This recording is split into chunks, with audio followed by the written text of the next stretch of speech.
नमस्कार. मी डॉक्टर सचिन कदम, समर्थ multispeciality clinic, Karvenagar, Pune. आज आपण ओपीडीमध्ये एक नवीन पेशंट बघितला. पेशंट 4 वर्षाचा बच्चू होता.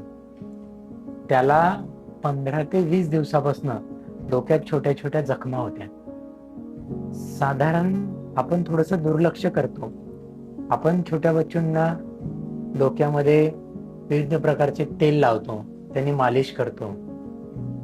बाळाची स्किन ही सेन्सिटिव्ह असते, त्यामुळं त्यामध्ये त्या तेलाने तिथे लगेच इन्फेक्शन होणे किंवा छोट्या छोट्या जखमा होणे अशा काही गोष्टी होतात. सेम तसाच त्या बच्चूला छोट्या छोट्या 2-3 जखमा होत्या. त्यांनी बाहेर मेडिसिन घेतलं, पण त्यानंतर काही कमी झालं नाही, म्हणून ते आपल्याकडे आले.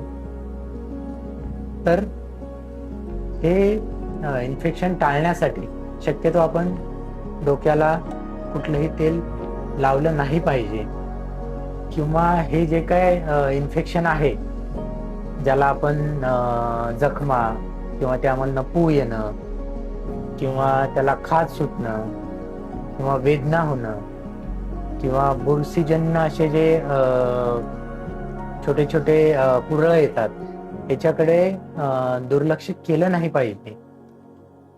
किंवा स्वतः आपण कुठलंही अँटीबायोटिक किंवा स्टेरॉइड असं यूज नाही केलं पाहिजे. आपल्या डॉक्टरांच्या सल्ल्यानुसार त्याच्यावर योग्य ती ट्रीटमेंट आणि योग्य ते मार्गदर्शन आपल्या डॉक्टरांकडनं घेतलं पाहिजे.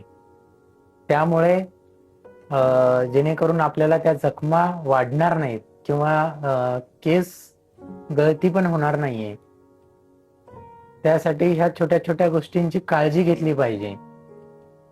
अशाच नवीन नवीन माहितीसाठी आजच आपल्या पेजला फॉलो करा. आपल्या बाळाची काळजी घ्या, निरोगी ठेवा, आपल्या कुटुंबाची काळजी घ्या, निरोगी राहा.